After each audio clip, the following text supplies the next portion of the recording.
नोंथांमोननि ओनसोला बे केसआव हाबबाय दायो नोंथांमोननि बे केसआव हाबनो नोंथांनि गोसोआव माबायदि मोनो? गमामायैनो जों गोजोनदों नाथाय बे गोजोननाया आरो साबसिन जागौमोन जुदि सिगाङाव बिलखौ लाबोनो हायोमोनबा नाथाय आसामनिनो मन्त्रि WPTRBCनि मन्त्रि चन्दन ब्रह्म बिथाङा मोनसे सुबिदा मोन्दोंमोन 31 आगस्टनिफ्राय 3 सेप्तेम्बर तारिखआव आसाम एसेम्ब्लिनि सेसन जादोंमोन बेयाव टेबोलाव लाबोनांगौमोन मानोना बिथाङानो डिपार्टमेन्टेल नडेल डिपार्टमेन्टमोन बिथाङा किन्तु बिथाङा बे गल्डेन मोनसे चान्स मोन्दोंमोन किन्तु बेखौ बिथाङा लाबोआसै आरो लाबोयैनि थाखाय बियो एसे पेन्डिं जानानै दङमोन नाथाय दाखालि आसाम सरकारनि जितु केबिनेट बे केबिनेटआव अर्डिनेन्सनि गेजेरजों बेखौ लाबोबाय होननानै बिथांमोना फोसावदों एप्रुभ खालामबाय आरो दा बे गभर्नरनि गेजेट नटिफिकेसन मोननाय लोगो लोगो गभर्नरनि सिगनेचार मोननाय लोगो लोगो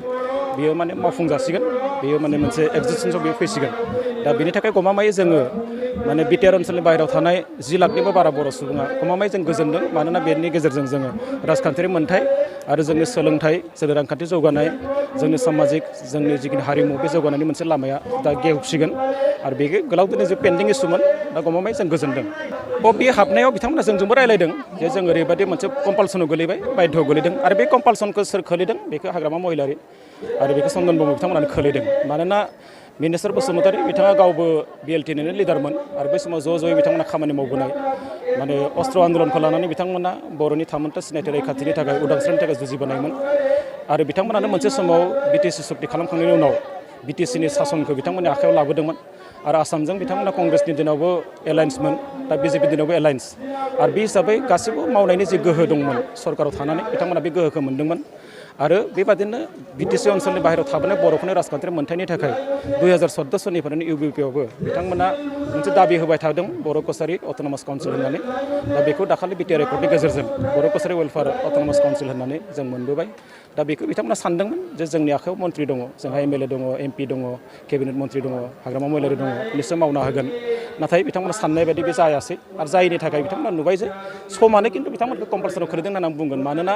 नैबे आसाम सरकारनि जिखिनि टार्म बे टार्मा मथा आरो 4-5 मास दङ दा बेनि गेजेराव जुदि मावफुंनानै लानो हायाबा सिगां कंग्रेसनि दिनाव बिथांमोना मोननायनिफ्रायनो बेखौ खोमाना लादोंमोन बर' कसारि अट'नमास काउन्सिलखौ एबारबो बिदि जानो हागौ होननानै बिथांमोना खुब तथाथ'याखै जातिनि थाखाय बेसेबां लाब जादों जायाखै आं बेखौ नैबे समाव बिजिरनाय नङा नाथाय बिथांमोना नैबे बर' कसारि वेलफेयार अट'नमास काउन्सिलखौ मोननांगौनि सार्थआव दिनै BJPआव जइन जानांबाय आरो बे कम्पालसनाव खोलैदों आरो बे हिसाबैनो जइन जाबाय दा बेखौ लानानै फैगौ समाव बेनि राजनैतिक प्रेक्षापटआ बोरै नोजोर बोयो जातिखौ बोरै दैदेनलाङो जों बेखौ उनाव नायनोसै आरो बे समाव आं बेखौ हाखु दाखुयै जे बिथांमोना हाबनायखौ मोजां जादों बा गाज्रि जादों बेखौ बुंनो लुबैयाखै आरो बिथांमोनखौ हाबनायनि बेलायाव बिथांमोना जोंनो रायलायदोंमोन जे जों ओरै हाबनो नागिरदों आरो जेरै खोथा बिथांमोना कमिटमेन्ट होदोंमोन आसाम सरकारखौ BJPखौ बेबादिनो बिथांमोना हाबबाय थांनाय 9 तारिखआव नितिगत भाबेथ' जोंनाबो मोनसे बे उपाय गैया जोंबो खोनांगोन दा नितिगत भाबे जिहेतु आसाम सरकार भारत सरकार बिथांमोनानो दङ आरो दिनै बिटिआर रेकर्डखौ मावफुंना होनायाव BJP सरकारनि रल दङ दा बे हिसाबै बर' कसारि वेलफेयार अट'नमास काउन्सिलखौ बिथांमोनानो बारहोबाय दा बे हिसाबै फैगौ समाव जे जों नितिगत भाबे BJP सरकारखौनो जोङो सापर्ट खालामनांगोन बा देरहाहोनांगोन बे बिबाना जोंनियावबो थागोन नङा बेथ' मोनसे कमिसन दङ जों मिथिगौ बेयाव 3.1 बेनिफ्राय 3.2 दा बेयाव मोनसेया जाबाय कमिसन दानाय मोनसेया जाबाय कमिसननि रिपर्टखौ बेस खालामनानै बेयाव माने गामि सोख'नाय आरो दानख'नाय आरो दा बेयाव बुंनाय जादों जे 50% जुदि सोरबा अबर' दङबा कन्टिगुवास आरो बिथांमोना ओंखारलांनो नागिरबा ओंखारलांनो हागोन आरो 50% जुदि बारा माने बर' दंबा बिथांमोना हाबनो गोसोबा बेयाव बड'लेण्डआव बा बर' नङाबाबो सोरबा गामि हाबनो गोसोबा बेयाव हाबनो हागोन आरो दा बेखौथ' बे सार्भेनि रिपर्ट मथे जों नुगोन दा बेयाव दाबो जों बेखौ इमाजिन खालामथ'नो हायाखै किन्तु जों मिथिगौ जे बेयाव माने दानख' जानायाबो हयथ'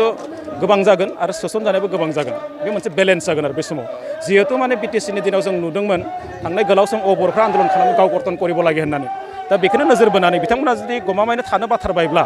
जुदि बेयाव थानानै गोजोनाखैब्ला बिथांमोना सानदोंबा नैबे BTC एरेन्जमेन्टजों जुदि बा बिटिआर ओनसोलाव जुदि जोंहा बेयाव जोंनि राजखान्थियारि मोन्थाय हा हुनि मोन्थायखौ जों मोननानै थांना थानो हानाय नङा बादि सानदोंब्ला बिथांमोन साननाया बै सिमायाव थानाय गामिफ्रा बे थांनो उदैयाव थानाया थांनो हानाय नङा सिमायाव थानायफ्रा जायफ्रा थांनो गोसो थांनो हागोन आरो जायफ्रा गोदानै हाबफिननो लुबैदों बेयाव कन्टिगुवास थानाय गामिफ्रा बिथांमोना हाबनो हागोन आरो बे कमिसननि रिपर्टनि सायाव बेस खालामनानै बे जाजोबगोन बावैसो घन्टानि सिगां आफाद मानगोनां इउपिपिएलनि आफादगिरि प्रमद बर' बिथांनि गारि खन्थाइ खुबैदों होनना बिनि सायाव नोंथाङा जोंबो खोनादों जों बेखौ गोख्रों रावजों सोंखारियो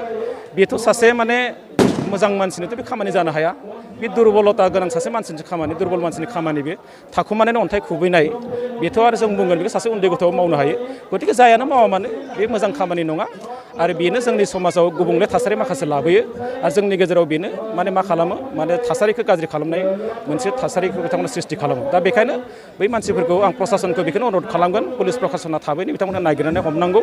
आरो जिखिनि माने आयेननि जि राहा मथे बिथांमोनखौ साजा होनांगौ